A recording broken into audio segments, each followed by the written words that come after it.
بسم الله الرحمن الرحيم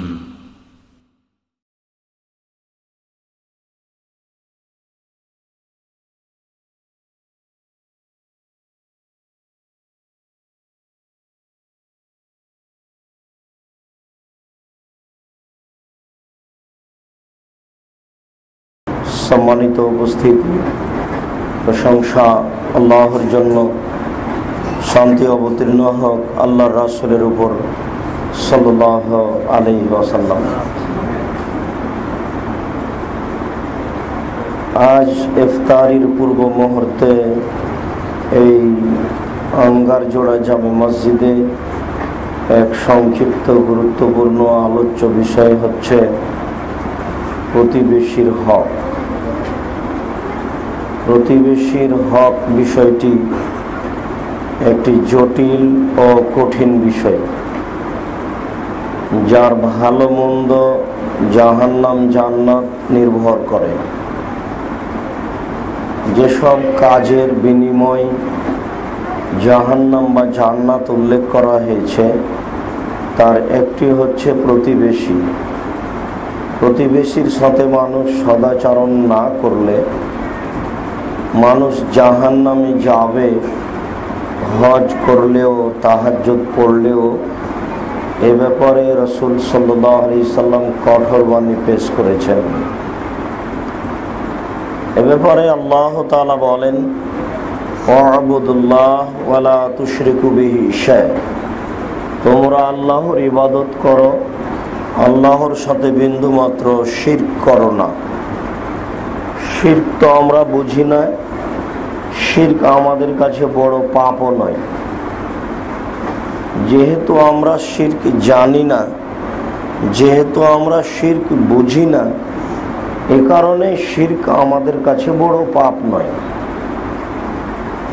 অথচ আল্লাহ তাআলা বলছেন যে লাইন আশরাকতা লায়াহবাতান্না আমালুক, তুমি যদি শিরক করো তাহলে তোমার আমল বাতিল হয়ে যাবে। আল্লাহ তাআলা বলছেন ওয়ালা আশরাকু লাহাবিতানু মা কানু ইয়ামালুন, তারা যদি শিরক করে তাহলে তাদের আমল বাতিল হয়ে যাবে। রাসূল সাল্লাল্লাহু আলাইহি ওয়াসাল্লাম বলেন, আল্লাহ তাআলা বলেছেন হাদিসে কুদসি, আল্লাহ তাআলা বিচারের মাঠে বলবেন, ইবনা আদম লা আতাইতানি বিকুরাবিল আরজি খাতায়া সুম্মা লাকিতানি লা তুশরিক বি লা আতাইতুকা বিকুরাবিহা মাগফিরা। আদম সন্তান, তুমি যদি আকাশ জমিন পরিমাণ পাপ নিয়ে আসো আর যদি তাতে শিরকি পাপ না থাকে তাহলে আমি তোমার সব নেকি ক্ষমা, সব পাপ ক্ষমা করে দিব। তো শিরক যে একটা বড় বিষয় তা অন্তত ভারত, বাংলাদেশ, পাকিস্তানের লোকেরা বুঝতে চায় না। বুঝলে তারা এই স্বাভাবিকভাবে অষ্টধাতুর আংটি হাতে ব্যবহার করতে পারত না, মাদুলি তাবিজ গলায়, কোমরে, বাহুতে ব্যবহার করতে পারত না। আর যারা দেশের সরকার, এদেশের দায় দায়িত্ব পালন করে, এরা তো অশিক্ষিত মানুষ। এরা কবরে ফুল চড়িয়ে, ফুল চাপিয়ে কবরবাসীর সুবিধা কামনা করে, বলছে যে অমুকের কবর সিক্ত হল। সিক্ত ভাষাই তো বোঝা কঠিন। মানুষের কবরে ফুল চাপিয়ে মানুষের কবর সিক্ত হলো, ব্যক্তি সুবিধা ভোগ করলো, কত বড় বোকামি কথা। শিরক একটা কঠিন কাজ, যাতে মানুষের দুনিয়াতেই আমল নষ্ট হয়ে যায়, পরকালে ক্ষমা হবে না, যার পরিণতি সরাসরি জাহান্নাম। আল্লাহ তাআলা বলছেন ওয়া'বুদুল্লাহ ওয়া লা তুশরিকু বিহি শাইআ, তোমরা আল্লাহর ইবাদত করো, তার সাথে বিন্দুমাত্র শরীক করো না। তারপরে আল্লাহ তাআলা বলছেন ওয়াবিল ওয়ালিদাইনি ইহসানা, তোমরা পিতা মাতার সাথে ভালো আচরণ করো। আল্লাহ তাআলা পিতা মাতার বিষয়টি একেবারে ভিন্নভাবে বেশি করতে করতে নিজের কাছে নিয়ে চলে গেছে। আল্লাহর সাথে শিরক করো না, আর পিতামাতার অবাধ্য চলো না, দুইটাকে পাশাপাশি করেছে। দুনিয়াতে মানুষ হিসাবে সম্মান পাওয়ার যোগ্য পিতামাতার মতো আর কেউ নেই। পৃথিবীতে এমন কোনো মানুষ নাই যে পিতামাতার মতো সম্মান পেতে পারে।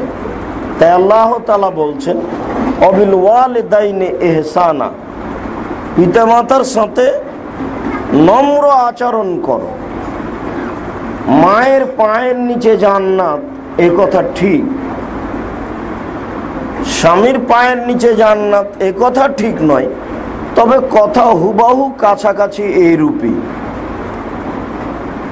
রাসূল সাল্লাল্লাহু আলাইহি সাল্লামের নিকটে একজন মহিলা এসে তার প্রয়োজনীয় কথা বলে চলে যাচ্ছে। আল্লাহ রাসূল বলছেন, শোনো, তোমার স্বামী আছে কি? জি হ্যাঁ আছে। তো তুমি তার কাছে কেমন? আমি তাকে মূল্যায়ন করি। আল্লাহ রাসূল বলছেন, কেমন কথা বলো? মনে রেখো, হোয়া নারকে অজান্নাতকে, সেই তোমার জাহান্নাম আর সেই তোমার জান্নাত। তাহলে স্বামী জাহান্নামের মাধ্যম, জান্নাতের মাধ্যম, এইভাবে আল্লাহ রাসূল উল্লেখ করেছেন। তবে পায়ের নিচে জান্নাত, এটা মায়ের ব্যাপার। পিতামাতার দিকে সুনজরে তাকালে কবুল হজের সমান নেকি হবে, এই হাদিসটি বানাওয়াট, এটা একটা মিথ্যা কথা, শরীয়তে চলছে। আল্লাহ রাসূল এ কথা বলেননি যে পিতামাতার দিকে সুনজরে তাকালে কবুল সহজে সমান নেকি হবে। এখানে আল্লাহ তাআলা প্রথমে বললেন যে আল্লাহর ইবাদত করো, আল্লাহর সাথে বিন্দুমাত্র শরীক করো না। তারপর পিতামাতার সাথে নম্র ভালো আচরণ করো। এরপরে তিনি বলছেন অবিদিল কুরবা, নিকট আত্মীয়র সাথে ভালো আচরণ করো। এটা খুব কঠিন। প্রথমটা যত জটিল, পিতামাতার সাথে ভালো আচরণ করা তার চেয়ে বেশি কঠিন। পিতামাতার সাথে ভালো আচরণ করা যত কঠিন, নিকট আত্মীয়র সাথে ভালো আচরণ করা তার চেয়ে অনেক বেশি কঠিন। নিকট আত্মীয় হচ্ছে ভাই, আর বংশীয় আত্মীয় স্বজন। ভাইয়ের সাথে সদাচরণ রাখা খুব কঠিন। বাপ মরার সাথে সাথে জমি নিয়েই গন্ডগোল। প্রত্যেকটা জিনিস ভাগ করে নেওয়ার ব্যাপারে দ্বন্দ্ব, তর্ক বিতর্ক। একই মায়ের পেটে সবাই জন্ম নেওয়ার পরে একজন আর একজনের উপরে কেস করছে, দুই ভাই কেসে কোর্টে উপস্থিত হচ্ছে, একজন আর একজনকে আজীবন জেলে রাখা প্রয়োজন মনে করছে। আমাদের এলাকাতে বাপ মারার পরে দুই ভাই গন্ডগোল করে একটা ঢেঁকি কেটে ভাগ করে নিয়েছে। আচ্ছা, ঢেঁকি কেটে ভাগ করে নিয়ে তাতে কোন লাভ হবে? অত খড়ি ছাড়া আর কিছু হবে না। এক ভাই কারণবশত চলে যাচ্ছে, ওখান থেকে অন্য জায়গায় যাবে, তো বলছে যে আমার জমিটুকু আমার ভাইকে দিয়ে যাব না, অন্য মানুষকে দিয়ে যাব। ওর কাছে দিয়ে গেলে ও সুবিধে মতো বসবাস করবে, ওকে সুবিধে মতো বসবাস করতে দেব না। এমন মানুষের কাছে বিক্রি করব যাতে করে ও তাকে কষ্ট দিতে পারে। অবাক পৃথিবী এমনটা। এই জন্য আল্লাহ তাআলা বলছেন ৩ নম্বর বাক্যে যে অবেদিল কুরবা, তোমরা নিকট আত্মীয়র সাথে সদাচরণ করো। নিকট আত্মীয় হচ্ছে ভাই, তার সাথে সদাচরণ করা খুবই কঠিন। এখন তো বিবাহ শাদী হয়নি, বউ হয়নি, ভাই তিতে কি না তা তো বোঝা যায় না। একসাথে খাচ্ছেন, মা ভাত বেটে দেয়, খুলে দেয়, বের করে দেয়, বেশ স্বাদ করে খাচ্ছেন, ভাই ভাইটা বুঝতে পারছেন না। বিবাহ শাদী হয়ে গেলে, সংসার পৃথক হয়ে গেলে, ভাই ভাইয়ের ছেলেতে কোনো গন্ডগোল হলে, একজন আর একজনের স্ত্রী খুব ক্ষেপে উঠলে, তখন বোঝা যাবে যে ভ্রাতৃত্ব ভাব করাটা কত বড় কঠিন। খুবই কঠিন। আর এ কারণে আল্লাহ তাআলা এই কথা বলছেন। এরপরে আল্লাহ তাআলা বলছেন ওয়াল জারে যিল কুরবা ওয়াল জারিল জুনুব, প্রতিবেশী, আত্মীয় প্রতিবেশী আর অনাত্মীয় প্রতিবেশীর সাথে ভালো আচরণ করো। আজকের আলোচনার সংক্ষিপ্ত আলোচনার এটাই হচ্ছে আলোচ্য বিষয়। আত্মীয় প্রতিবেশী আর অনাত্মীয় প্রতিবেশী, চাচাতো ভাই বাড়ি করে আছে, খালাতো ভাই বাড়ি করে আছে, ফুফাতো ভাই বাড়ি করে আছে, বংশীয় কেউ আছে, এগুলো হচ্ছে আত্মীয় প্রতিবেশী, বাসার পাশে আছে। আর আরেকটা হচ্ছে অনাত্মীয় প্রতিবেশী, কেউ নয়, ওর সাথে বেশি সম্পর্ক আত্মীয় প্রতিবেশীর চেয়ে, ও দোষবন্ধু হিসাবে আছে। তো এখানে আলোচনা কেন, যে এটাও কঠিন, প্রতিবেশী যে কত কঠিন। তো আপনার ছেলে খেয়াল করেনি, প্লেটের পানিটা চালিয়ে দিয়েছে, তখন পানিটা গিয়ে তার দেওয়ালে লেগেছে। এবার তার স্ত্রীর কথা শুনে কে? একেবারে আপনাকে এটা বলতে হবে না, আপনিও জানেন। আচ্ছা, বাচ্চাটা খেয়াল করেনি, পানি ফেলে দিয়ে দিয়েছে।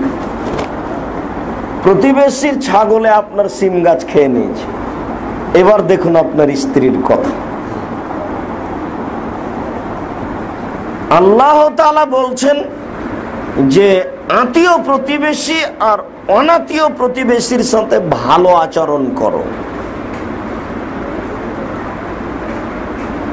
আমরা প্রাণপণে মানুষের সাথে ভালো আচরণের চেষ্টা করি। কোন জায়গায় দুর্বল কিছু দেখলে কিছু না বলে ফিরে আসি, এই জন্য যে একটু বললে ও বেশি করে বলবে, তখন আর 5 জন বলবে যে দেখছো মৌলানা সাহেবের সাথে ঝগড়া হচ্ছে, উনি কেমন মানুষ, আলেম, ও যে ঝগড়া করছে এটা আর দেখবে না, আমাদের কথা বলাটাই হবে অপরাধ। আপনি আচরণে অবাক হবেন। আমরা ছেলেদেরকে পাঠাই, যাও তো গিয়ে বলে আসো যে বাজনাটা একটু কম করতে বললো। এখন অবশ্য ধীরে ধীরে কমে এসেছে, তো কিছুদিন আগের গতি ছিল। বলে পাঠালে ওর বাপ আবার বলতে যে এটা আরো জোরে দে।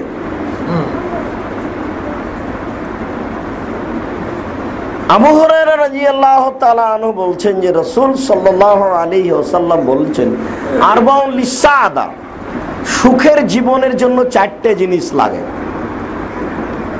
সুখের জীবনের জন্য 4টে জিনিস লাগে। তার একটা হচ্ছে আলমারাতুস সালেহা, ভালো স্ত্রী। ভালো স্ত্রী ছাড়া সুখের জীবন পাওয়া যাবে না। দ্বিতীয় হচ্ছে আল জারুস সালেহ, ভালো প্রতিবেশী। ভালো প্রতিবেশী ছাড়া বসবাস করে শান্তি পাওয়া যাবে না। মানে প্রতিবেশীর আচরণ ভালো না হলে আপনার থাকা আর না থাকা দুটাই সমান। আল্লাহ রাসূল বাক্যটা এমনি বলেননি, এটা একটা বিরাট রহস্যের সাথে জড়িত বাক্য। যদিচ আর 2টির আমাদের প্রয়োজন নেই, তবু আল্লাহ রাসূল বলেছেন, বলে রাখি আমরা। তিনি আর 2টি বললেন যে সুখ স্বাচ্ছন্দ্যময় জীবিকা নির্বাহের জন্য, আনন্দময় জীবিকা নির্বাহের জন্য আল মারকাবুল হানি, একটা বড় ভালো গাড়ি লাগবে। গাড়ি, সাইকেল হোক অথবা মোটর সাইকেল হোক অথবা প্রাইভেট কার হোক, যখন তখন যদি খারাপ হয়ে যায় আর ওর পিছনে যদি অনেক টাকা খরচ হয় তাহলে খুব খারাপ লাগবে। আর বাইসাইকেল রাস্তায় যদি বারবার চেন পড়ে যায় তাহলে ফেলে রেখে আসার ইচ্ছা হবে। তো আল্লাহ রাসূল বলছেন যে আল মারকাবুল হানি, একটা ভালো যানবাহন, এটা লাগবে সুখের জীবনের জন্য। আর 4 নম্বরে তিনি বললেন আল বাইতুল ওয়াসে, প্রশস্ত ঘর। অন্তত বৈঠক রুমটা বড় করে করতে হবে, যেখানে মেহমান বসবে। ওখানে খাট থাকলে সোফা ধরে না, সোফা ধরলে খাট ধরে না। আপনার মানুষ বসবে কোথায়, 10 জন হলে কোথায় তাকে খেতে দেওয়া যাবে, এটা এরকম একটা বিশাল রুম রাখবে বাইরে, যাতে মেহমান থাকবে। আর যার বাড়িতে মেহমানই যায় না তার তো বাড়ি লাগে না, খাওয়ারও লাগে না। মেহমান সবাই 2 দিন 2 জন 10 জন 15 জন 20 জন এরকম একটা বাড়ির পরিবেশ গড়ে তুলতে হবে, তাহলে অর্থ সম্পদে বরকত হয়ে যাবে। রাসূল সাল্লাল্লাহু আলাইহি ওয়াসাল্লাম বলেন, আরবাউন লিসাদা, সুখের জীবনের জন্য 4টে জিনিস লাগে। 1 আলমারাতুস সালেহা, ভালো স্ত্রী। 2 আল জারুস সালেহ, ভালো প্রতিবেশী। তাই আল্লাহ তাআলা বলছেন যে নিকট আত্মীয় প্রতিবেশী আর অনাত্মীয় প্রতিবেশীর সাথে ভালো আচরণ করো। তারপরে আল্লাহ বলেছেন অসাহেবে বিল জম্বে, চলার সাথীর সাথে ভালো আচরণ করো। গাড়িতে দেখেন না, গাড়িতে উঠেই আপনি খেয়াল করেননি ও মানে আপনার ব্যাগটা তার গায়ে গিয়ে ধাক্কা লেগেছে, বলছে আপনি দেখে হাঁটেন না। গাড়িতে তো ব্যস্ততার মধ্যে আছে, বাচ্চা কাচ্চা আছে, ব্যাগ ট্যাগ আছে। তো চলার সাথী, আল্লাহ তাআলা চলার সাথীর সাথে ভালো আচরণ করতে বলছে। মানে কোরআন মাজিদে দেখেন একটার পর একটা সিরিয়াল বিবরণ চলে যাচ্ছে। রাস্তায় চলতে লেগে, গাড়িতে, ট্রেনে, বাসে নম্র হতে হবে। চলার সাথীর সাথে ভালো আচরণ করো। এরপরে আল্লাহ তাআলা বলছেন অবনিস সাবিল, পথিকের সাথে ভালো আচরণ করো। পথিক কিন্তু মনে হবে যে প্রতারণা দিচ্ছে, এই কারণে পথিক আর এখন ভাত পায় না। অথচ কোরআনেও বলছে যে পথিককে দেখতে হবে, শতবার বলছেন আল্লাহ। আল্লাহর নবীও বলছেন যে পথিককে দেখতে হবে। যাকাত 8 শ্রেণীর মানুষ পাবে, তার 1 শ্রেণীর মানুষ পথিক। পথিকের টাকা হারিয়ে গেছে বা চুরি করে নিয়েছে, এখন বলছে আপনাকে যে আমার পথ খরচ দেন, আমার বাড়ি রাজশাহী, আপনাকে দিতে হবে, দিতে আপনি বাধ্য, শরীয়তের যা হিসাব। কিন্তু বিষয়টা এখনই এমন হয়ে গেছে যে পথিক সে প্রতারক, এটা আপনি ধরে নিচ্ছেন তার আচরণে। মানুষ তো আর ইমানের জিম্মেদারিতে পথিক সাজে না। অনেকেই প্রয়োজনের তাগিদে ও মানে বা স্বার্থপরতায় পথিক সাজছে, এমনিতে মিথ্যে বলছে যে আমার টাকা হারিয়ে গেছে। তখন পথিকের সাথে তো ভালো আচরণ করা খুব কঠিন। আপনি তো একেবারে ক্ষেপে বলেছেন যে হট যান, মিথ্যা কথায় সরেন এখান থেকে। এটা স্বাভাবিক, মানে ধরা পড়েছে 2-1টা যে মিথ্যুক, এটা একটা কঠিন ব্যাপার। আল্লাহ তাআলা বলছেন পথিকের সাথে নম্র আচরণ করো। অমামালাকাত আইমানুকুম, আর দাস দাসীর সাথে ভালো আচরণ করো।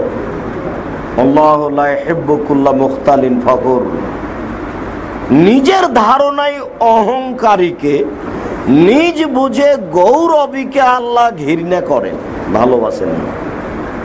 নিজের ধারণায় অহংকার করছে, নিজেই বুঝে যে আমি জমিদার, নিজেই বুঝে যে আমার ছেলে ভালো শিক্ষিত, নিজেই একটা বুঝে নেই, নিজের বুঝে যে অহংকার করে, গৌরব করে, আল্লাহ তাকে ঘৃণা করেন। এই সব জায়গায় ভালোবাসাটা অহংকারে ঠেকাতে পারে। পথিককে ভালোবাসবে না, অহংকার কারণ আছে। গাড়ির সাথীকে ভালোবাসবেন না, অহংকার কারণ আছে। প্রতিবেশীকে ভালোবাসবে না, অহংকার কারণ আছে। আত্মীয় প্রতিবেশীকে ভালোবাসবে না, বাসবেন না, অহংকার কারণ আছে। আরো 2টা আলোচনা মধ্যে থেকে গেছে, সেটা হচ্ছে যে অল মাসাকিন অল ইয়াতামা, এতিমের সাথে ভালো আচরণ করো আর মিসকিনের সাথে ভালো আচরণ করো। এতিমের সাথে ভালো আচরণ এটা খুব জটিল কাজ এবং খুব নেকির কাজ। এ কারণে কোরআন মাজিদে একাধিক জায়গাতে এতিমের সাথে ভালো আচরণের কথা এসেছে আর মিসকিনের সাথে ভালো আচরণের কথা এসেছে। ফকির কিন্তু মিসকিন নয়। ফকির হচ্ছে যে চেয়ে বেড়ায় দরজায় দরজায়, আর মিসকিন যে চাইতেও পারে না, সংসারও চলে না। ওকে যদি আপনি টাকা দিতে চান, ও কিন্তু প্রতিবেশী, তখন আপনার বাপ মা নিষেধ করবে, মায়ে বলবে ও খুব খারাপ, ওর স্ত্রী খুব ঝগড়া করে আমার সাথে, ওকে তো টাকা দিও না তো বেটা। আর বাপে বলবে কাল আমাকেও মারতে এসছিল, তুমি আজকে তাকে টাকা দিবা, তার জন্য লুঙ্গি কিনে নিয়ে এসছো, বলো কি, ছাড়ো, খবরদার, ওকে লুঙ্গি দিতে হবে না। মিসকিন মানে যে চাইতেও পারে না, সংসারও চলে না, সে আবার বাড়ির পাশে আছে, সে আবার ভ্যান চালায়। আমি বলেছিলাম একদিন যে ভ্যানটা কালকে সকালে আনিও, তো আনিনি, আমিও খেপে আছি। নেন এবার তার সাথে ভালো আচরণ কিভাবে করবেন, আমার কথাটা কি বুঝতে পেরেছেন? ও গরিব মানুষ, ওকেই দিতে হবে, কিন্তু ওর স্বভাব ভালো নয়। আমিও খেপে আছি, আমার স্ত্রীও খেপে আছে, দুইজনই খেপে আছি। বেটা এখন বলছে যে আব্বা ওকে একটা লুঙ্গি কিনে দিই।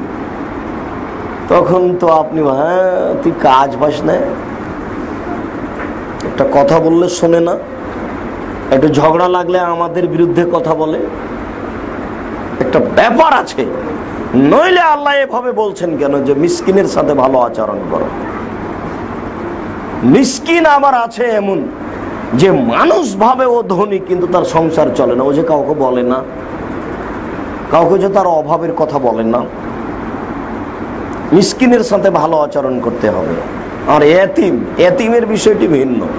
আল্লাহ তাআলা বলছেন ফালাক্তাহামাল আকাবা, ওরা দুর্গম গিরিপথ অতিক্রম করতে পারলো না। ওমা আদরাকা মাল আকাবা, আপনি কি বলতে পারেন দুর্গম গিরিপথ কি? দুর্গম গিরিপথ ওখানে যেটা আলোচনা হয়েছে সেটা কিন্তু আসলে আমরা যেভাবে বুঝি দুর্গম গিরিপথ সেটা নয়। দুর্গম গিরিপথ হলো দুই দিকে পাহাড়, মধ্যে রাস্তা, ছোট ছোট পাথর, পায়ে জুতা নেই, শীতের দিন ওই পাথরের উপর দিয়ে হাঁটতে হবে, এর নাম দুর্গম গিরিপথ। বুঝতে পারলেন না কোথায়? খুব ঠান্ডা, ছোট ছোট পাথর, দুই দিকে পাহাড়, পিছনে শত্রু, সামনে শত্রু, দৌড়িয়ে পালাতে হবে, পা ধরা যায় না, মনে হচ্ছে যেন পাথর পায়ে ঢুকে যাবে, প্রচন্ড শীত, শত্রু আছে সামনে বা পিছনে। এই পথের নাম হলো দুর্গম গিরিপথ। তো এখন আল্লাহ তাআলা বলছেন ফালাক্তাহামাল আকাবা, ওরা দুর্গম গিরিপথ অতিক্রম করতে পারলো না, সে দুর্গম গিরিপথ অতিক্রম করতে পারলো না। অমাদরাকা মাল আকাবা, আচ্ছা মুহাম্মদ সাল্লাল্লাহু আলাইহি ওয়াসাল্লাম আপনি কি বলতে পারেন দুর্গম গিরিপথ কি? আমি বলি ফাক্কু রাকাবা, তা হচ্ছে দাসকে মুক্ত করা, এটা হলো দুর্গম গিরিপথ। তারপরে বলছেন ও ইতআমুন ফি ইয়াউমিন যী মাসগাবা ইয়াতীমান যা মাকরাবা, ক্ষুধার দিনে ক্ষুধার্ত মানুষকে খেতে দেওয়া হচ্ছে দুর্গম গিরিপথ, আর আত্মীয় ধুলোয় মলিন পড়ে থাকা মিসকিনকে খেতে দেওয়া হচ্ছে দুর্গম গিরিপথ। আমরা বুঝি দুর্গম গিরিপথ হলো ওইটা, আর আল্লাহ বলছেন যে দুর্গম গিরিপথ হলো এতিমকে খেতে দেওয়া।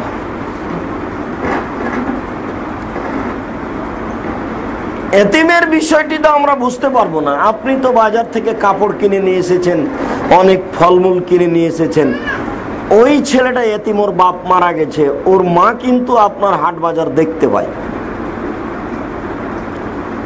এবং ও তার ছেলেটার দিকে লক্ষ্য করে এবং ভাবে জিনিসটা, এবং বলে যে আমার ছেলের বাপ থাকলে এরকম কিনে আনতো, বেশি না পারলে কম তো আনতো, এর একটা ব্যাপার আছে। তাই আল্লাহ তাআলা বলছেন যে এতিমকে আহার যোগানো হচ্ছে দুর্গম গিরিপথ। আল্লাহ তাআলা এই বিষয়ে খুব কঠিন ভাবে বলেছেন, আর আল্লাহ রাসূল তো বলেছেন। আমরা যেটা আগে থেকে শুনেছি সেটা আল্লাহ রাসূল বলেছেন, সেটা হচ্ছে যে এতিমের মাথাতে হাত বোলাতে হয়, এতিমের মাথায় হাত দিতে হয়। আল্লাহ রাসূল বলছেন একটা লোক এসে অভিযোগ করছে যে আমার অন্তরটা খুব কঠোর, কঠিন, অসহায় মানুষকে ভাত দিতে চায় না আমার অন্তরটা। কোনো বিপদে পড়া মানুষকে দেখে আমার অন্তরটা একটুকু করে না, মানে কেমন কেমন করে না। তখন আল্লাহ রাসূল বলছেন, তুমি তো ওর অন্তরকে নরম করতে চাচ্ছ, তাহলে এক কাজ করো, ওয়ামসাহ রাসাল ইয়াতীম, এতিমের মাথাটা হাত দিয়ে বোলাও, এতিমের মাথাটা হাত দিয়ে মুছে দাও। ওয়াতিম তামাকা লাহু, আর তোমার খাদ্যটা তার জন্য করো, দেখ ভাই ইয়ালিনু কালবাক, তোমার অন্তরটা নরম হয়ে যাবে। এতিমকে খেতে দিলে, মাথায় হাত বোলালে অন্তর নরম হয়ে যায়, হবেই। আপনি বুঝতে পারেন আর না পারেন, আল্লাহ রাসূল বলছেন যদি মনে হয় যে অন্তর নরম হচ্ছে না, তাহলে এতিমের মাথায় হাত বোলালে আর তাকে 2-1 দিন খাবার দিলে অন্তর নরম হয়ে যাবে। আমার কাছে তো অনেক এতিম আছে, আমি এতিমকে আদর করি, আবার মারাও লাগে আমাকে। তার মানে একজন আর একজনকে এমন মেরেছে যে একবারে রক্ত বের করে দিয়েছে, তখন দুটো আমাকে মারাই লাগে, বেকুব ওইভাবে মারেছ কেন? মানে এতিম ছেলে অনেক তো একই রকম, যে যেটা বলছি যে করোনা ওটাই করছে। ছোট ছেলে ওর আর বুঝ কি, একজনকে 3 জনকে লাগিয়েছে এইভাবে যে তোমরা আমাকে রিপোর্ট দিবা কে গাছে উঠে, মানুষের জাম গাছ, ওখানে গিয়ে মানুষের জাম গাছে উঠছে, মানুষের কুশরের জমিতে চলে যাচ্ছে। 100 জন এতিম লালন পালন কে এখানে আছে? দায়িত্বশীল আছে। এরপর যে 3 জনকে দায়িত্ব দিয়েছি যে গাছে যাওয়া না, ওর মধ্যে একজন গাছে গিয়ে পড়ে একবারে হাত ভেঙে গেছে। কঠিন। অ্যাকশন যদি এতিম পালন করি আর তাকে সতর্কতামূলক একবার মারি, তখন আবার ফের আল্লাহকে বলি, আল্লাহ এরকম যেন হয় না যে আমি তার অবমাননা করলাম এতিমের। আমার কিন্তু স্নেহের অভাব নেই, ওকে তার সংশোধনের জন্য বলছি। রাসূল সাল্লাল্লাহু আলাইহি ওয়াসাল্লাম বলছেন যে ওয়ানা ওয়া কাফিরুল ইয়াতীম হাকাজা ফিল জান্নাহ ওয়া জাম্মা সাবিআহু, এতিম আর এতিমকে লালন পালনকারী আর আমি, এতিমকে লালন পালনকারী আমি জান্নাতে এইভাবে থাকবো। আঙ্গুল দুটিকে জমা করে নিলেন, দিয়ে বলছেন যে এতিমের যে লালন পালন করে আর আমি মুহাম্মদ সাল্লাল্লাহু আলাইহি সাল্লাম জান্নাতে এভাবে থাকবো। তাহলে এতিমের বিষয়টি কঠিন। আর এই কারণেই আমরা এই জাতির কাছে এতিমের কথা এই জন্য বলি যে অনেকগুলি এতিম আমাদের জমা হয়ে গেছে, যাদের আমরা কিছু পয়সা পাতি পাচ্ছিলাম এখন পাওয়া যায় না। কাজে এইসব এতিম লালন পালনে 10 টাকা দিয়ে সহযোগিতা করলেও আপনাদের করতে হবে, যার যতটুকু সম্ভব হবে, যেভাবে সম্ভব হবে পরামর্শ অর্থ দিয়ে সহযোগিতা করতে হবে। আবু হুরায়রা রাদিয়াল্লাহু তাআলা আনহু বলেন, রাসূল সাল্লাল্লাহু আলাইহি ওয়াসাল্লাম বলেছেন, মান কানা ইউমিনু বিল্লাহি ওয়াল ইয়াউমিল আখির, যে ব্যক্তি আল্লাহকে বিশ্বাস করে, পরকালকে বিশ্বাস করে, ফালা ইউযি জারাহু, সে যেন তার প্রতিবেশীকে কষ্ট না দেয়। আমাদের আলোচ্য বিষয় হচ্ছে প্রতিবেশী। যে ব্যক্তি আল্লাহকে বিশ্বাস করে, যে ব্যক্তি পরকালকে বিশ্বাস করে, সে যেন প্রতিবেশীকে কষ্ট না দেয়। প্রতিবেশীকে কষ্ট দিয়ে আল্লাহর উপরে পূর্ণ ঈমান থাকে না।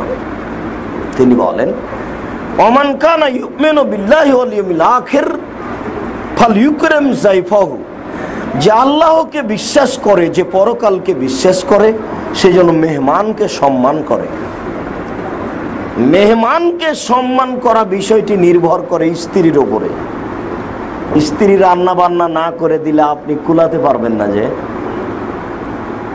আল্লাহ রাসূল বলছেন যে আল্লাহকে বিশ্বাস করে, যে পরকালকে বিশ্বাস করে, সে যেন মেহমানকে সম্মান করে। তারপরের বাক্যে আল্লাহ রাসূল বলছেন যে আল্লাহকে বিশ্বাস করে, পরকালকে বিশ্বাস করে, ফাল ইয়াকুল খায়রান আবিল ইসকুত, সে যেন মুখে বললে ভালো কথা বলে, নইলে চুপ থাকে। ইমানদার মানুষের জন্য এটাই উচিত যে বললে ভালো বলতে হবে, নইলে চুপ থাকতে হবে। দিনরাত খেল তামাশা, হাসি তামাশা নিয়ে অপ্রয়োজনীয় কথা নিয়ে ইমান দিন কাটায় না, ইমানদার মানুষ দিন কাটায় না। ইমান ভিন্ন জিনিস। আবু হুরায়রা রাদিয়াল্লাহু তাআলা আনহু বলেন, রাসূল সাল্লাল্লাহু আলাইহি ওয়াসাল্লাম বলেছেন, ওয়াল্লাহি লা ইউমিনু, ওয়াল্লাহি লা ইউমিনু, ওয়াল্লাহি লা ইউমিনু, আল্লাহর কসম সে ব্যক্তি মুমিন নয়, আল্লাহর কসম সে ব্যক্তি মুমিন নয়, আল্লাহর কসম সে ব্যক্তি মুমিন নয়। কিলা মান ইয়া রাসূলুল্লাহ, বলেন তো আল্লাহ রাসূল কে কে মুমিন নয়? কার কথা বলছেন যে মুমিন নয়? তখন আল্লাহ রাসূল বললেন, মান লা ইয়ামান জারহু বাওয়াইকাহু, যে তার প্রতিবেশীকে নিরাপদে রাখলো না সে মুমিন নয়। প্রতিবেশীকে নিরাপদে রাখা খুব কঠিন। ওরা ওরা কাপড় শুকানোর জন্য একটা রশি আপনার দেওয়ালের সাথে কাঁটা পুঁতে বেঁধে দিয়েছে, আপনাকে খারাপ লাগে এটা। প্রতিবেশীর গরুটা আপনার ওই জমির উপর দিয়ে রোজ প্রতিদিন হাঁটছে, খুলিগুলি বুঝেন কিনা চত্বর বাড়ির সামনের দিকে, এটা খুব খারাপ লাগে। আপনার বাড়ির উপর দিয়ে ও বাড়িতে ঢুকে, তো একদিন গন্ডগোল হয়েছে, তখন ঘেরে দিয়েছেন কাঁটা দিয়ে, ওকে হাঁটতে দেবে। আল্লাহ রাসূল বলছেন যে প্রতিবেশীকে কষ্ট দেয় সে মুমিন নয়। বাক্য আরো কঠিন আছে, একাধিক সহিহ হাদিস, একাধিক।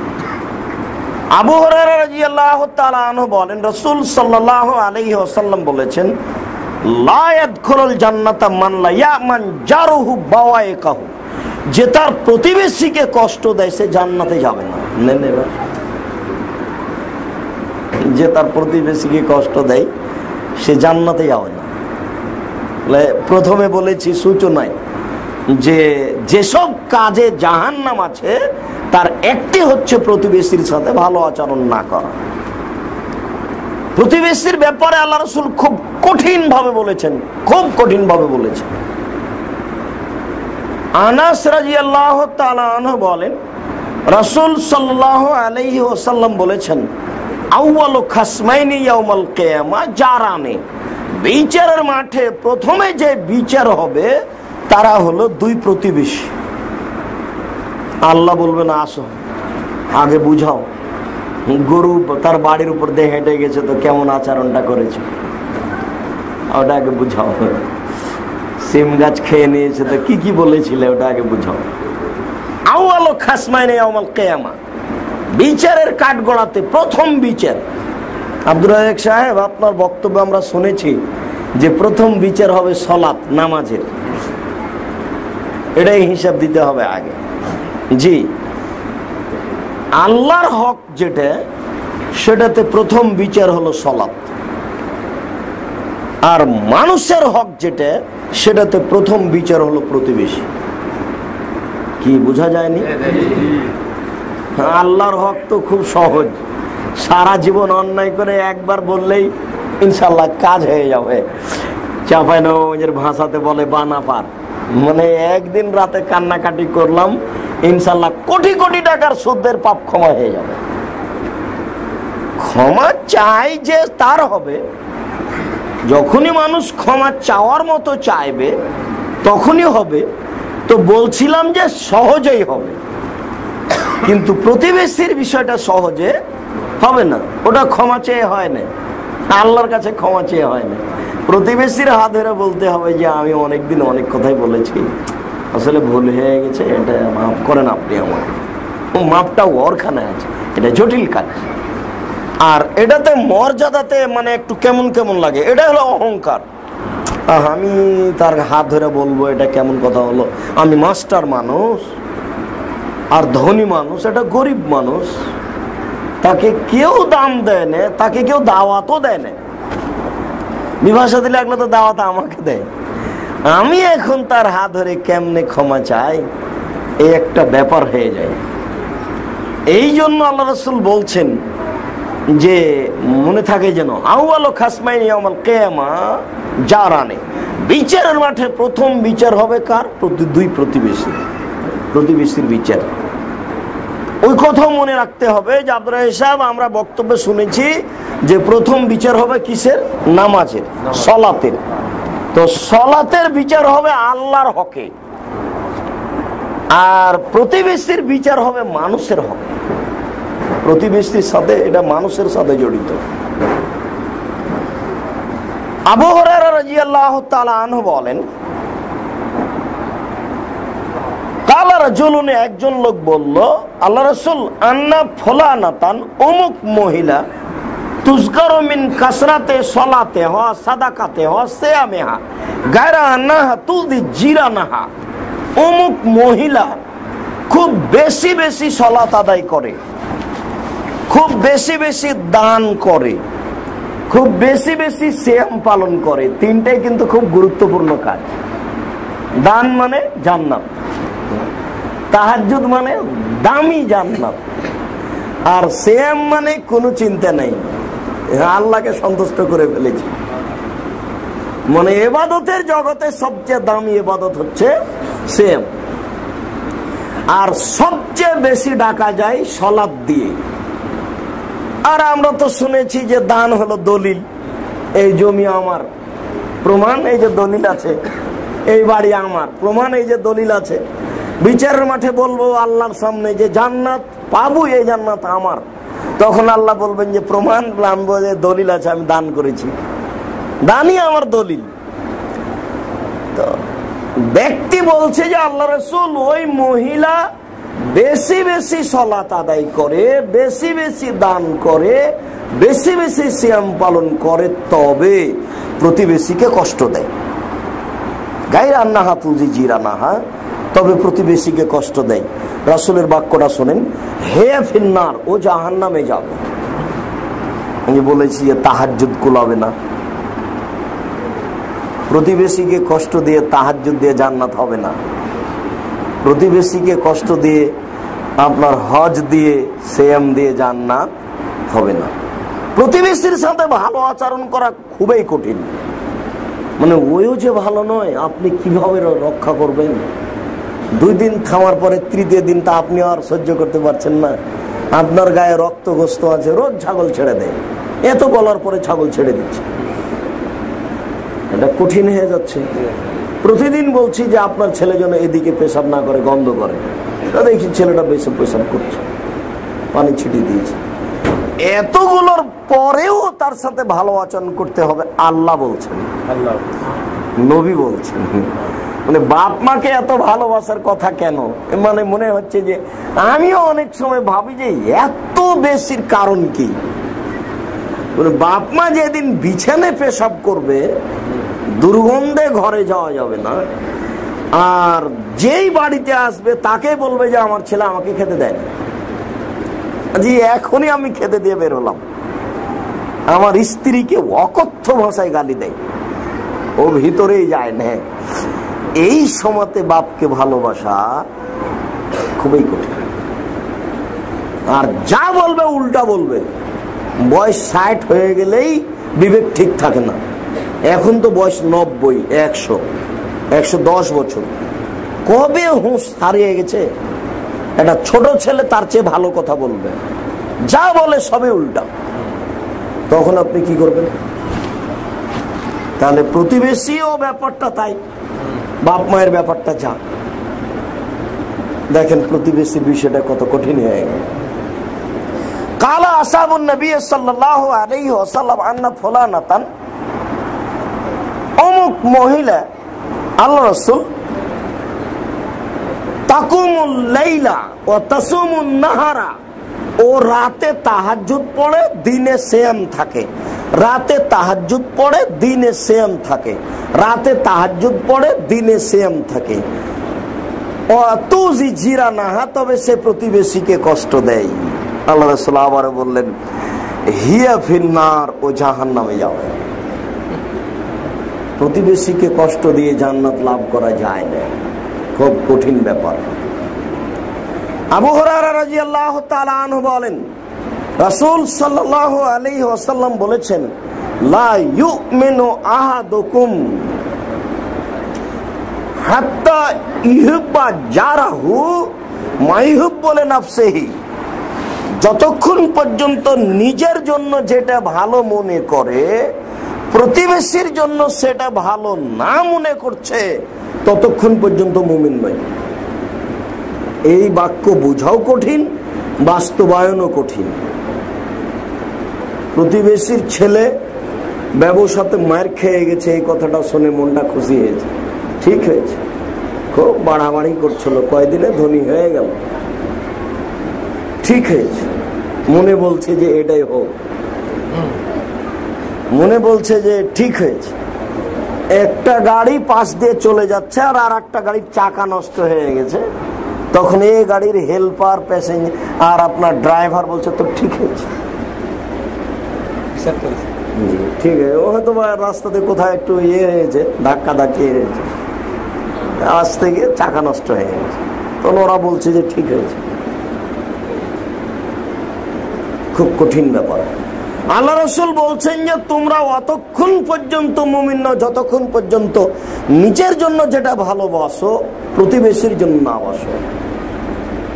প্রতিবেশী আর একজন, মানে ওই যে আপনাদের একদিন বলছিলাম ছেঁড়া টাকা আর ঈমান পরীক্ষা একটা মেশক, আমি বলেছি সবুজ একটা মেশক কেটে নিয়ে আস, এবার দুটা মেশক নিয়ে আগেই সবুজ একটা নিয়ে নিয়েছে, তাহলে এটা ঈমানের পরিচয় নয়।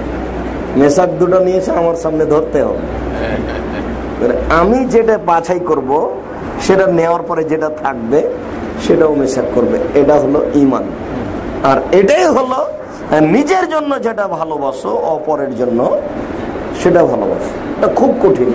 দুটা ছেলে রুম ভাড়া নিয়েছে, দুইজন ঢুকে বলছে যে আমি ওইখানে থাকবো, না আমি এখানে থাকবো, বলছে না আমি এখানে থাকবো। ও নিয়ে মারামারি, ও নিয়ে লটারি আছে। আবু হুরায়রা রাদিয়াল্লাহু তাআলা আনহু বলেন রাসূল সাল্লাল্লাহু আলাইহি ওয়াসাল্লাম বলেছেন লাইসাল মুমিন আল্লাযী ইয়াসবাউ ওয়া জারুহু জা'i, যেটা আমরা আগে থেকে জানি, ওই লোক মুমিন নয় যে লোক তৃপ্তি সহকারে খায় আর প্রতিবেশী ক্ষুধার্ত থাকে।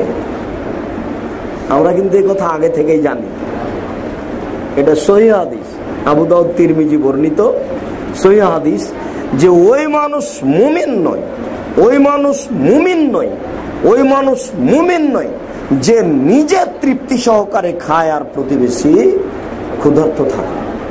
প্রতিবেশীর সাথে তো আমার মিলি খায় না, গন্ডগোল চলছে, তো আমি তো তার আরো বেশি না খেয়ে থাকা চাচ্ছি, এটা একটা কঠিন। রাসূল সাল্লাল্লাহু আলাইহি ওয়াসাল্লাম বলছেন প্রতিবেশীর ব্যাপারে যে ইরজাবে মাকাসাম আল্লাহ তাকুন আগনান নাস, আল্লাহ তোমাকে যা দিয়েছে তাতে তুমি সন্তুষ্ট হও, তুমি সবচেয়ে বড় ধনী। ওয়াহসিন ইলা জারি তাকুন মুমিনান, প্রতিবেশীর সাথে ভালো আচরণ করো তাহলে তুমি মুমিন হয়ে যাবা। আবু হুরায়রা রাদিয়াল্লাহু তাআলা আনহু বলছেন যে মান ইউরিদু আন ইউহিব্বাকুমুল্লাহু ওয়া রাসূলুহু, তোমরা কেউ যদি চাও যে আল্লাহ আমাকে ভালোবাসুক আর রাসূল আমাকে ভালোবাসুক, তোমরা কেউ যদি চাও যে আল্লাহ আমাকে ভালোবাসুক আর রাসূল আমাকে ভালোবাসুক, তাহলে ওয়াহসিন জাওয়ারা মান জাওয়ারাকুম, যে তোমার প্রতিবেশী তাকে ভালোবাসো। বাক্য লম্বা হয়ে গেল, বুঝা গেল কিনা? কেউ যদি চায় যে আল্লাহ আমাকে ভালোবাসুক আর রাসূল আমাকে ভালোবাসুক, তাহলে আমার কাজ কি হবে? আমাকে তাহলে প্রতিবেশীকে ভালোবাসতে হবে। মানে এটা ওটা পাওয়া যাবে এটা দিয়ে, তো ওটা নেই, এটা নেই তো ওটা নেই, এটা একটার সাথে আর একটা আল্লাহ রাসূল লাগিয়ে দিয়েছেন। কি করব বলেন? তিনি বলে গেছেন, আপনাদেরকে আমি অনুবাদ করে শোনালাম, কিছু করণীয় নাই। যে হাদিসগুলি বললাম এই হাদিসগুলি যদি মানুষ সমাজ বাস্তবায়ন করতো তাহলে মারামারি থাকবে। মারামারি কেন হবে? তার মানে আমার জান্নাতি তো হচ্ছে না ওর সাথে মোটা কথা বললে, তো মারামারি কি করে করি আমি তার সাথে? আল্লাহ রাসূল বলছেন যে যে ব্যক্তি চাইবে যে আল্লাহ আমাকে ভালোবাসুক, রাসূল আমাকে ভালোবাসুক, তাহলে সে যেন প্রতিবেশীকে ভালোবাসে।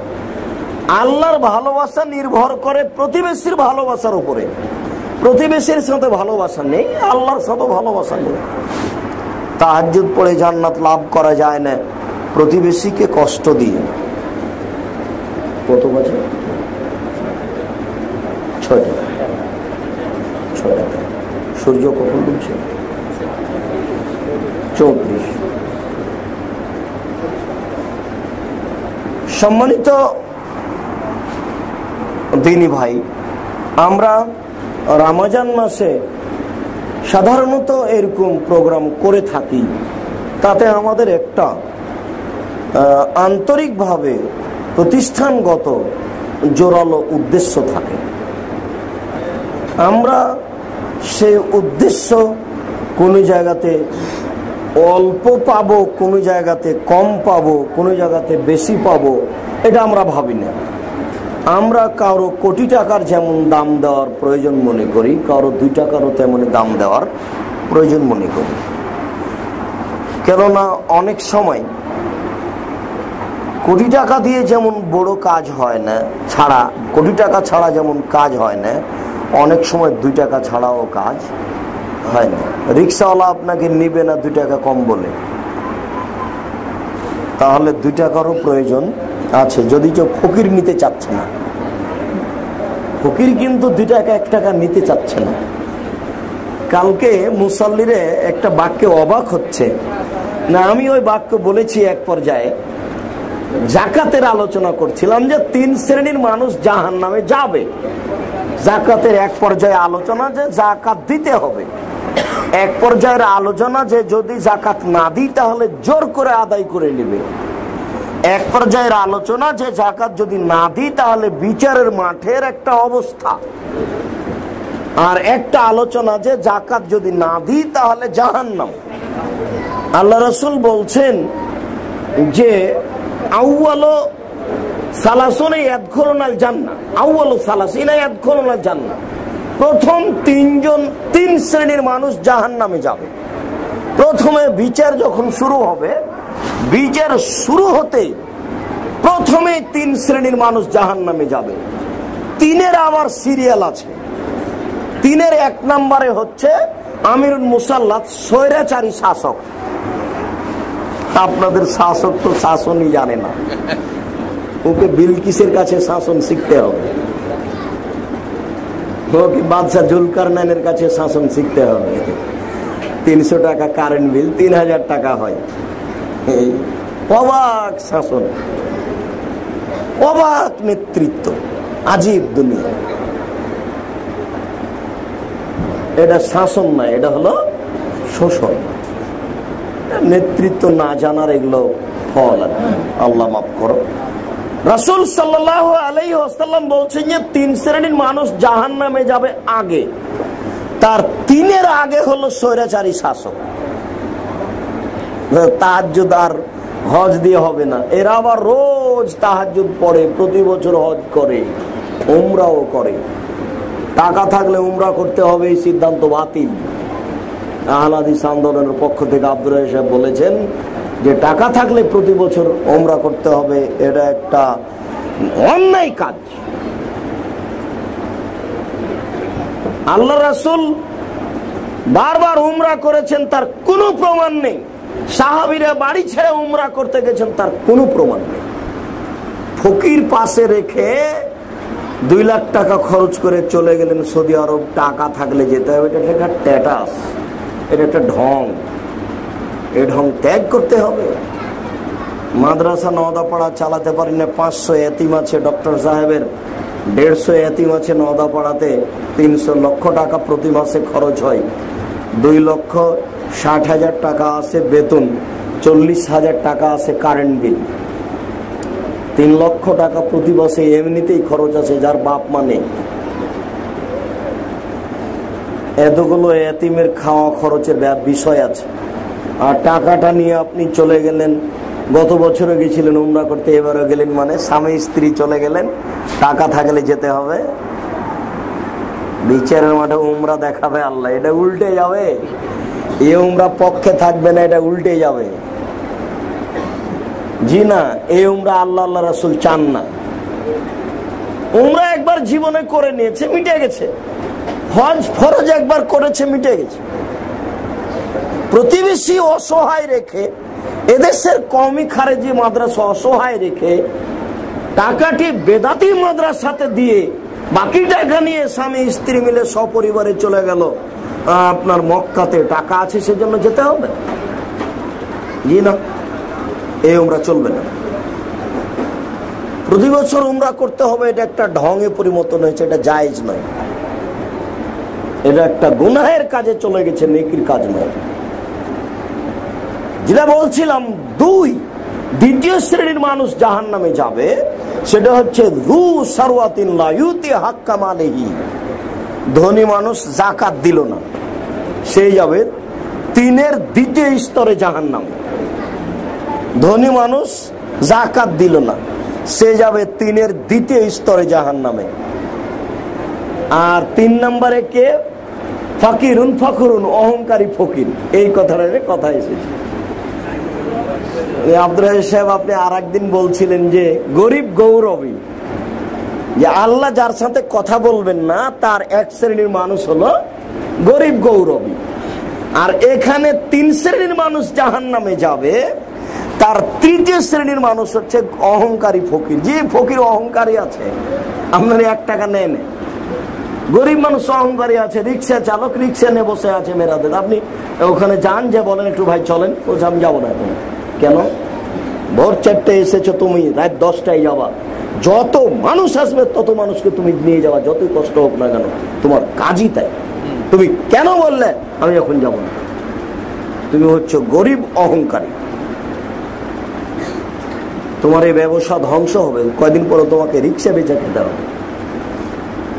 তোমার এই আচরণ ত্যাগ করতে হবে, তোমাকে জীবন বাজি রেখে পরিশ্রম করতে হবে। ফজরের সালাতের পরে নেমেছ, প্রায় 10টায় আসবা রিক্সা নিয়ে। যদি এইভাবে রিক্সা নিয়ে বসে থাকো, তুমি অহংকারী।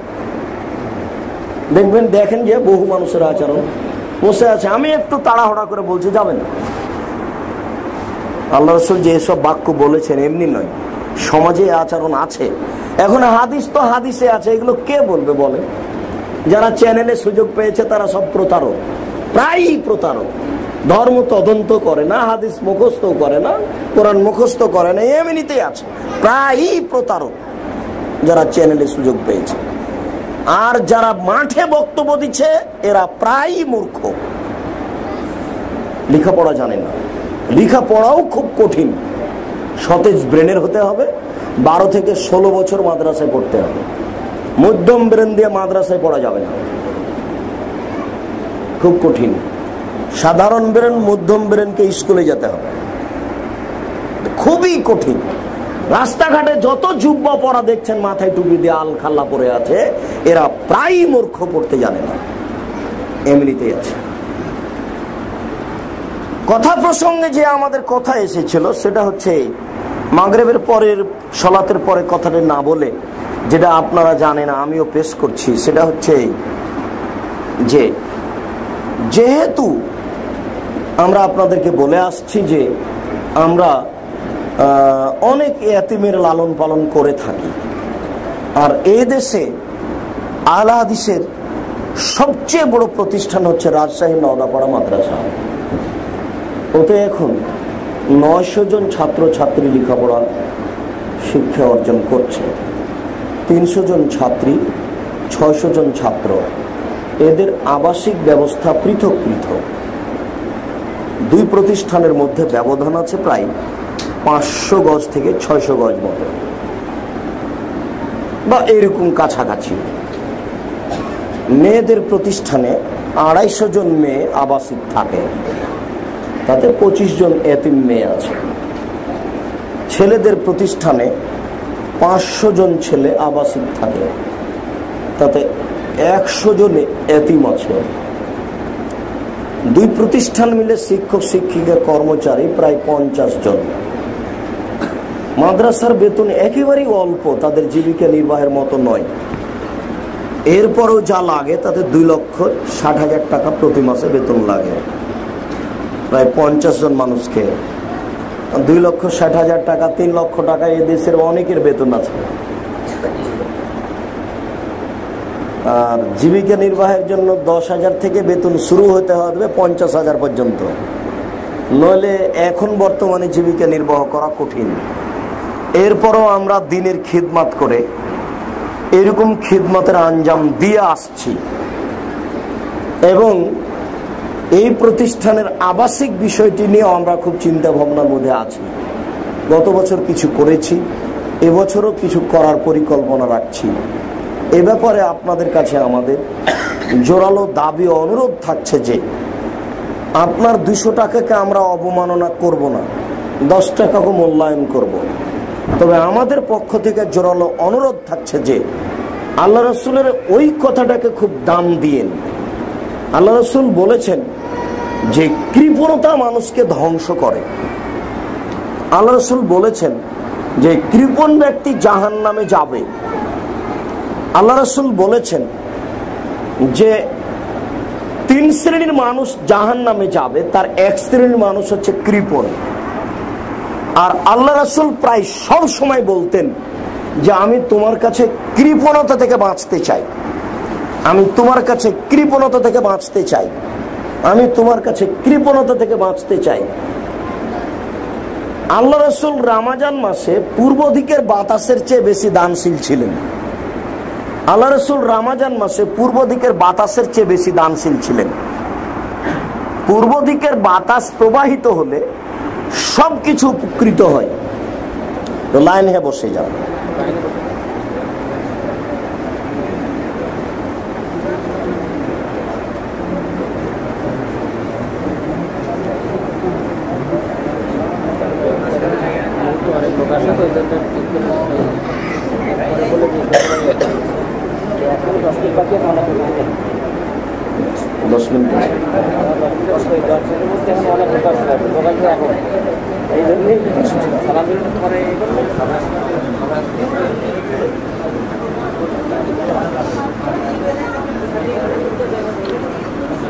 রাসূল সাল্লাল্লাহু আলাইহি ওয়াসাল্লাম যেসব বিষয়গুলি থেকে খুব বেশি বেশি পরিত্রাণ চাইতেন, বাঁচতে চাইতেন, তার একটি বিষয় ছিল কৃপণতা। রাসূল সাল্লাল্লাহু আলাইহি সাল্লাম রমজান মাসে পূর্ব দিকের বাতাসের চেয়ে বেশি দানশীল ছিলেন। আল্লাহ তাআলা এই বিষয়টি পেশ করে বলছেন যে আল্লাযীনা ইনফিকুনা আমওয়ালাহুম বিল-লাইলি ওয়ান-নাহার সিররান ওয়া আলানিয়া, যারা তাদের অর্থ সম্পদকে দান করে গোপনে ও প্রকাশ্যে, রাতে ও দিনে, রাত দিন সব সময়।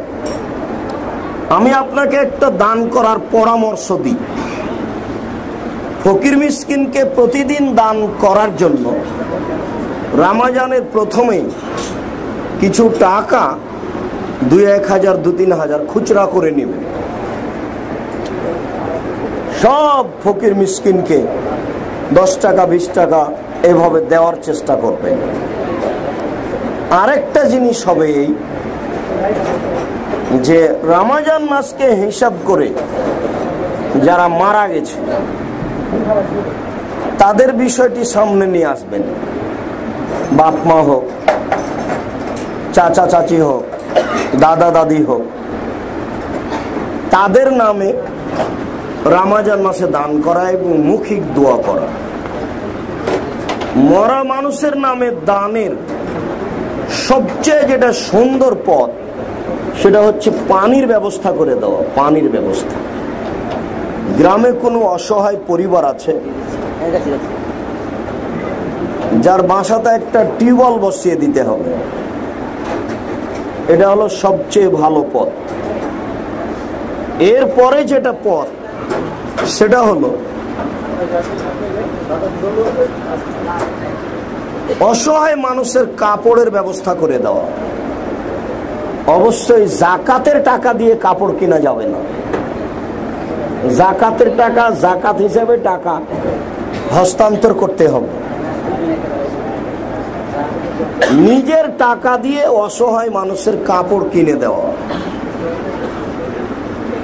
এরপরের স্তর যেটা সেটা হচ্ছে ফকির মিসকিন মূলত যাকাত দানের জায়গা। ফকির মিসকিন কওমি খারিজি মাদ্রাসা, ফকির মিসকিন কওমি খারিজি মাদ্রাসা। গত বছর আমি বলে গেছিলাম, আজকেও বলছি, হয়তোবা প্রস্তুতিতে কিছুটা ভুল আছে। আসলে আপনার 10 টাকা আমরা নিব, এটা আমাদের আপত্তি নেই, কিন্তু আমরা চাচ্ছি যে প্রতিষ্ঠানের উপকার করতে হলে একটা পরিমাণ মতো দানের চেষ্টা করতে হবে। আপনি গরিব মানুষ, 500 টাকার হিসাব রাখেন। আপনি সচ্ছল মধ্যম সচ্ছল মানুষ, 5000 টাকার হিসাব রাখেন। যারা ধনী মানুষ, অর্থ সম্পদ আল্লাহ ভালো দিয়েছে, আপনার এই রমজানে প্রায় লাখ টাকা, 50,000 টাকা খরচ। আপনাদের জন্য দাবি থাকবে অন্তত নওদা পাড়ার জন্য আমরা যখন কোন বিল্ডিং এরকম কোন প্রস্তাব পেশ করব, অন্তত 50,000 টাকার একটা হিসাব রাখবেন। তাহলে আপনার টাকা দিয়ে আমরা কিছু করতে পারবো। আপনি 10 টাকা দেন, আমরা আপত্তি করব না যে এটা কেন দিচ্ছেন, কিন্তু আপনার টাকা দিয়ে যেন আমরা কাজ করতে পারি আর আমরা কৃতজ্ঞ হতে পারি। আপনাদেরকে আমরা স্মরণ করতে পারি যে আঙ্গার জোড়ার কিছু ভাই টাকা দিয়ে আমাদের মাদ্রাসার একটা রুম হয়ে গেছে, বা এই টাকা দিয়ে 2-4টা ছেলের খাওয়া খরচ বহন করা হয়। আপনাদের অনুরোধ থাকবে, আমি যদি আমার মাধ্যমেই সরাসরি টাকা পাঠাতে চান, আমি আগামীকাল সারাদিন আছি। আর এছাড়া আমাদের এই কাজে হারুন ভাই আছেন, আর আপনাদের সুপরিচিত ছেলে এসিন, ভদ্র নম্র ছেলে। তো আপনাদের কাছে আমার একটা জোরালো দাবি থাকছে এই মর্মে যে 500 টাকা হোক, 5000 টাকা হোক, 2000 টাকা হোক, 1000 টাকা হোক, এখনই আপনারা একটা পরিকল্পনা করেন যে ইনশাআল্লাহ নওদাপাড়ার জন্য 1000 টাকা হলেও 500 টাকা হলেও আমি কাল বা পরবর্তীতে এটা সংগ্রহ করে এসিনের হাতে দিয়ে যাব। এই ব্যাপারে আপনাদের কাছে আমার একটা জোরালো দাবি থাকলো, 1000 টাকা হোক, 500 টাকা হোক, 5000 টাকা হোক, যাতে করে আপনার টাকায় আমরা কিছু করতে পারি। এই একটা জোরালো দাবি রেখে আমি আমার সংক্ষিপ্ত আলোচনা এখানে শেষ করতে যাচ্ছি। অবশ্যই আপনারা আমার এই অনুরোধটা রক্ষা করবেন, এতে আল্লাহ আপনার অর্থ সম্পদে বরকত দিবে। ইনশাআল্লাহ অর্থ সম্পদ বেশি হয়ে যাবে। আল্লাহ নিজের ওয়াদার খেলাপ করেন না। আল্লাহ বলেছেন দানে টাকা বেশি হয়, সুদে টাকা কমে যায়। অতএব দানের বিষয়টি আল্লাহকে সন্তুষ্ট করার মাধ্যম, আর সুদ খাওয়ার বিষয়টি ধ্বংসের মাধ্যম। আপনাদেরকে উপযুক্ত পরিমাণে দান করার মতো আল্লাহ তৌফিক দান করুন। এই দাবি, এই দাওয়া, এই দোয়া রেখে আজকের সংক্ষিপ্ত আলোচনা এখানে শেষ করছি। সুবহানাকা আল্লাহুম্মা ওয়া বিহামদিকা আশহাদু আল্লা ইলাহা ইল্লা আনতা আস্তাগফিরুকা ওয়া আতুবু ইলাইক। আসসালামু আলাইকুম ওয়া রাহমাতুল্লাহ।